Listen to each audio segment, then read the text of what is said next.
Hey everyone, welcome back to a sim racing experience. My name's Jose and I'm a sim racer here in Miami, and today I'm going back to the very first day that I remember getting into some sort of sim racing, and it was back on the PlayStation 3 probably 15, 16 years ago, and I had just gotten a credit card, so I went out and bought a PlayStation 3, and at that time it was F1 Championship Edition that was out, and I remember I had it all set up, and it was just this super cool thing because now I had control of a Formula One car in my bedroom, so it was a nice thing for me to be able to do, and it was something different, compared to, and it was my first time really getting into a game, so it was like, it was a whole different experience for me. And I remember that day after having it set up for several hours and playing for several hours, my dad and my uncle walk into my room, I'm assuming because they heard how loud I had the TV on, but they came into the room and of course they were just watching. So my dad and my uncle, they both race cars. They've both been racing cars their entire life. So motorsport has just been in our blood our entire lives, and it's just something that we've always been drawn to. So when we started talking about the game and started talking about what I was doing, and I'll never forget what my uncle said, and it was probably the best advice I've ever received. And it's funny because sometimes it takes forever for a piece of advice to make sense to me. And in this case, what he told me was, go slower to go faster. At that time, I was just very much concerned with trying to get around the track as fast as possible. Didn't really care about racecraft, didn't really care about being safe, and definitely didn't care about the AI. I just wanted to make a bunch of noise and shift a bunch of gears and just have a bunch of fun. But if I want to get better at being able to go around the track quickly, I definitely have to get a lot of practice in. And in order to practice, I had to get myself into a mindset where I had to take it more seriously. Because if not, if you don't take it seriously, you're really not going to achieve much, unless if you're incredibly lucky, but it's hard to come by. It's going to be difficult for you to progress in any kind of form if you don't put the practice in. So when he told me go slower to go faster, fast forward to now that I'm here on the sim, when I started with even this sim setup, I was really still trying to just get around the track faster and faster and faster without any kind of regard to building consistency.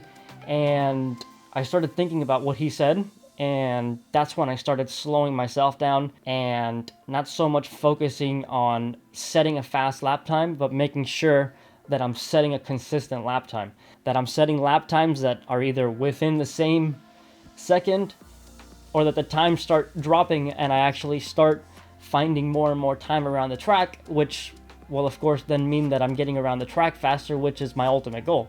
And really the only way to achieve that is putting in the laps and practicing and practicing. And if you've been watching the Beginner's Guide to Sim Racing, one of the last ones I just talked about was just being able to slow down. And a lot of what I do on track is just focus on what I'm doing, focusing on my race. I become very aware of what's going on around me. I have the mirrors on and I'm always looking into the mirrors to make sure if anybody's coming around. I'm always checking the relative black box just to see if anybody is close by, especially when I'm leaving the pits. I want to make sure that I don't get in anybody's way. If I'm getting a blue flag, I'll try to move out of the way with plenty of time so that it's safe for the other car to pass.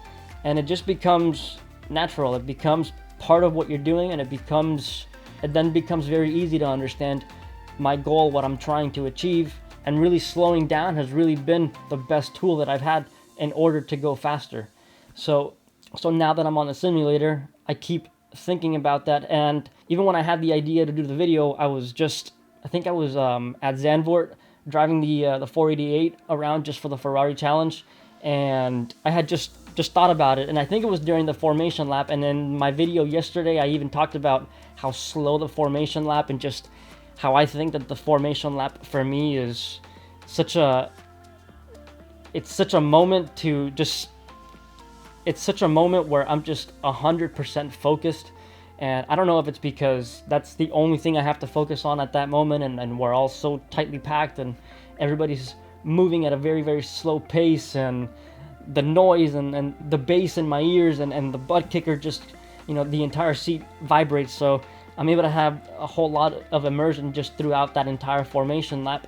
And the thought had just come into my head, now I'm going slow, but the slower I go, the more consistent I become, and then the faster I become, which is the ultimate goal. It's not to me right now, it's not to become the best, it's not to be the fastest, it's not to be first place every single race.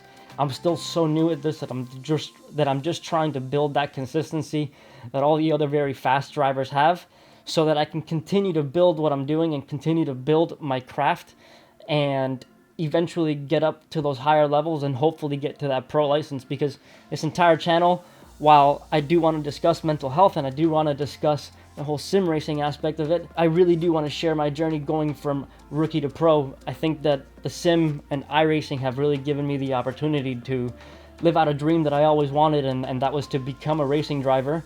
And given my previous anxiety, it's very difficult for me to get on track with other drivers and not feel anxious about it, and the simulator completely takes that away.